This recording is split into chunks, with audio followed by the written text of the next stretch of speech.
Greetings, YouTube. Seth Allen asked me recently about how I would take the Warmage and modify it for Pathfinder.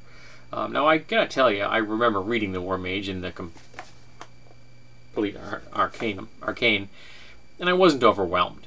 It didn't really seem to have a whole lot of flavor, a whole lot of interest for me at all. I would probably just prefer to run a sorcerer for that kind of a build, which is essentially a form of a blaster, artillery, and with a slight military flavor. But in the event that you are actually going to want to do this, what would I do? So I just I read through it, and I found a thread online about optimizing Warmage, and I'll put a link in the notes for that thread, so you can go look at it.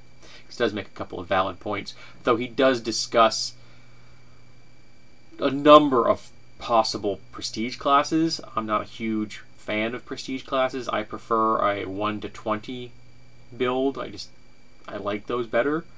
And I think that with the Pathfinder Sorcerer, it really fits things, a lot of variety there, so you don't need to go outside that. And there are a number of other Pathfinder classes I think that might be better at the kind of artillery military style role.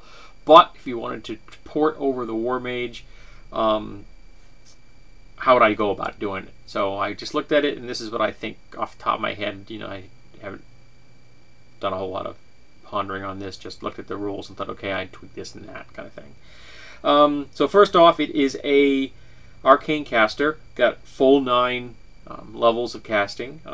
At high levels, you've got 6 spells through 0 through 8, and 5 9th level spells. So that's a pretty decent amount of spells you're playing with right there.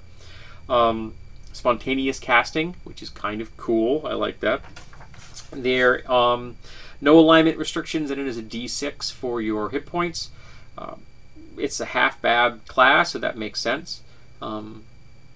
It gets 2 skill points according to the book, and I would bump that to 4 because I don't think any class should have less than 4 skill ranks.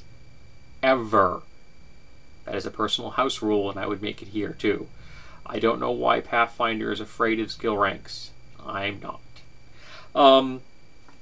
And the skills are, let's see, concentration, which is gone in Pathfinder, thankfully.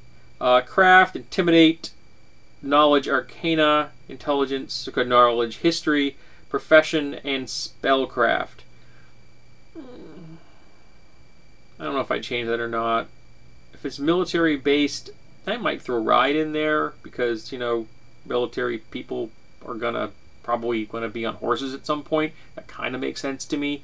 You're mobile artillery, so I'd probably put ride in there too. Other than that, I don't think I'd change it. Other than the fact that thankfully concentration is no longer a skill. That was a point drain right there. Weapons and armor, you have all simple weapons, light armor, and light shields. At 8th level, you get proficiency in medium armor. I've always thought of medium armor was kind of a dead end. I don't think medium armor gives you enough bonuses to justify the slowness. Heavy armor does. You get lots of nice armor bonuses, and it kind of justifies being slow wearing heavy armor. Medium armor just seems to be like a poorly designed multi-tool. It isn't doing anything well. And I think for in a lot of cases, armor is really just a way to tote around magical enhancements. So light armor is something, as far as I'm concerned, is the way to go. But I would not change that. If people want to wear medium armor at 8th level, let them. Spells are charisma based, so you want to have a high charisma.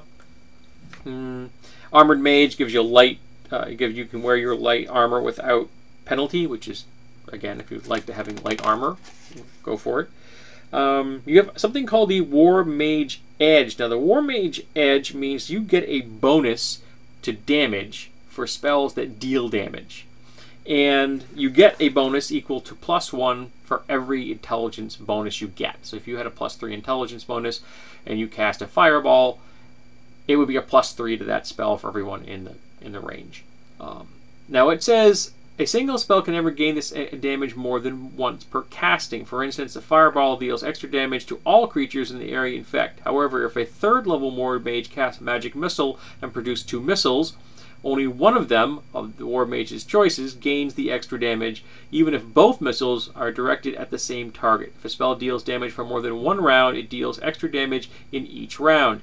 Now, I would amend that. I would say you can only apply it to any single target once. But in the case of the magic missiles, I would let it actually affect all the missiles. So if you pointed them all at the same guy, you would roll dice for all the damage of each missile, but you'd only get the damage to applied once. But if you aimed it at 2 or 3 different guys because you had enough missiles, it would go to each one. I think that makes it a little more oomph for your buck there, a little more bang for your buck.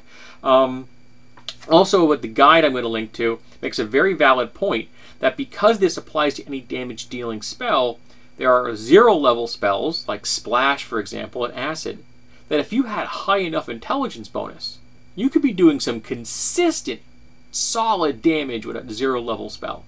You could be doing 1 point with a Splash spell, but if you had a +4, you're doing 5 points with a 0-level spell.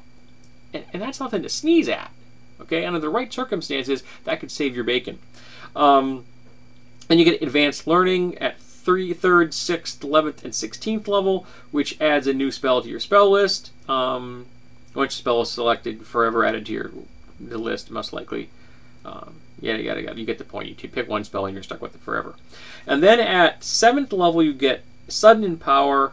10th level, you get Sudden Enlarge. 15th level, you get Sudden Widen. And 20th level, you get Sudden Maximize. Now, the sudden spells are a 1 day a use per, and you can apply it without any level penalty. So you could cast an empowered fireball,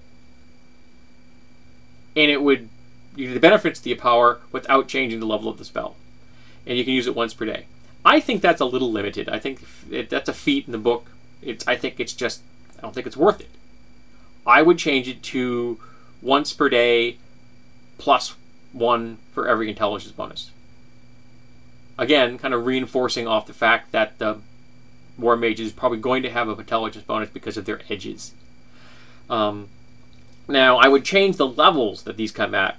7th and 10th I would not change, but instead of 15th for Sudden Widen, I would change that to 13th, and instead of 20th level for Sudden Maximize, I would set that to 16th. And the capstone ability for me would be that you could use any of your sudden powers at will, but only one could apply to any one spell at a time, making your character very versatile with these 4 metamagic feats. Now, you could also apply other metamagic feats to the spells per normal. So you could be casting an suddenly empowered fireball, and you could tack on a maximize from the standard maximize metamagic feat if you so chose, but it would bump up the level.